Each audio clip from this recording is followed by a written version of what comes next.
வர்தா புயல் பாதிப்பு குறித்து ஆய்வு செய்வதற்காக மத்திய குழு நாளை தமிழகம் வர இருக்கிறது. இது பற்றிய கூடுதல் தகவல்களை செய்தியாளர் நிரஞ்சனிடம் கேட்கலாம். நிரஞ்சன், எத்தனை பேர் கொண்ட குழு வர இருக்கிறாங்க? அந்த குழுவில் எந்தெந்த அதிகாரிகள் இடம்பெற்றிருக்காங்க? மணிமாறன், அதாவது இந்த ஆண்டு தமிழகத்தை மிகப்பெரிய அளவில் பாதிப்படுத்திய வர்தா புயலின் சேதங்களை குறித்து ஆய்வு செய்வதற்காக மத்திய அரசானது, மத்திய உள்துறை அமைச்சகம் ஒரு குழுவினை அமைத்திருந்தது. அந்த குழு தான் நாளை மாலை தமிழகத்திற்கு வரவிருக்கின்றார்கள். இந்த குழுவிற்கு மத்திய உள்துறையின் இணை செயலாளராக இருக்கக்கூடிய பிரவீன் வசஸ்தா அவர்கள் தலைமை வகிக்கின்றார்.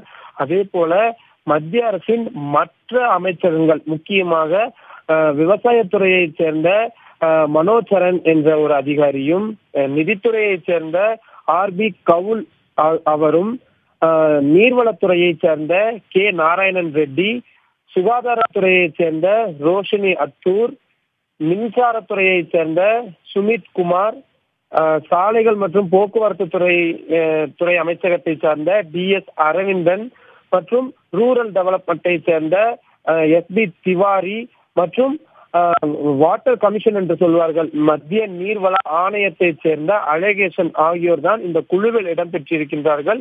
இந்த குழுவானது அடுத்த 3 நாட்களுக்கு தமிழகத்தில் இந்த வர்தா புயலால் பாதிக்கப்பட்ட இடங்களை முழுவதுமாக அவர்கள் ஆய்வு செய்திருக்கின்றார்கள்.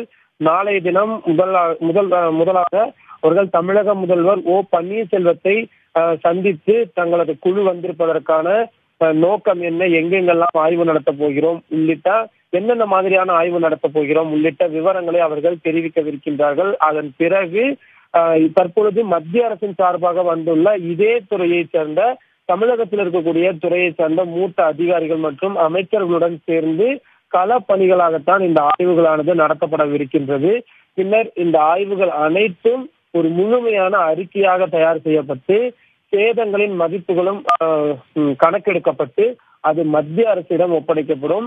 மத்திய உள்துறை அமைச்சகமானது அந்த ஆய்வறிக்கையை முழுவதுமாக பகிர்ந்து பார்த்து எத்தனை கோடி ரூபாயை நிதி உதவியாக வழங்கலாம் தமிழகத்திற்கு என்பது தொடர்பான அந்த முக்கியமான முடிவு எடுப்பார்கள்.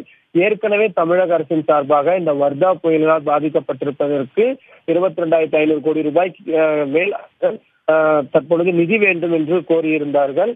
தற்பொழுது அதன் அடிப்படையில் தான் இந்த ஆய்வுக்குழுவானது தங்களது அந்த ஆய்வு பணிகளை தொடர்ந்து நடத்தப் போகிறார்கள். நிரஞ்சன், வர்தா புயல் பாதிப்பு குறித்து ஆய்வு செய்வதற்காக மத்திய குழு நாளை தமிழகம் வர இருக்கிறது. இது குறித்து விரிவான தகவல்களை அளித்தமைக்கு நன்றி நிரஞ்சன்.